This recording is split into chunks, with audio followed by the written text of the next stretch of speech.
Hi friends, ఎండాకాలం సెలవులు వచ్చినాయనుకో అప్పటి కాలంలో బావుల కాడికి పోయేది, ఈత కొట్టేది, ఈత పండ్లు తెచ్చుకునేది, ముంజకాయలు తెచ్చుకునేది, మామిడికాయలు తెచ్చుకునేది, మంచిగా ఆట ఆడేది, గోటీలు ఆడేది, ఖోఖో ఆడేది, కబడ్డీ ఆడేది, కచ్చకాయలు ఆడేది, ఎక్సర్సైజ్ చేసినట్టు అష్టచమ్మ ఆడేది, అన్ని రకాల గేమ్స్ ఆడుకునేది. నిమ్మలంగా బావుల కాడనే చెట్ల కింద కూర్చొని ప్రశాంతంగా ఏ సీజన్లో పనులు ఆ సీజన్లో తినుకుంటా హాయిగా ఎంజాయ్ చేసేవాళ్ళు.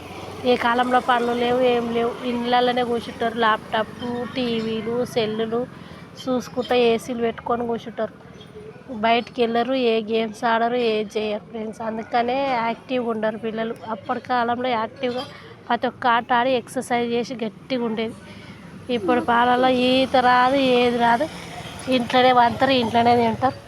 అందుకని చిన్నతనంలోనే ముసలోళ్ళు అవుతారు ఫ్రెండ్స్.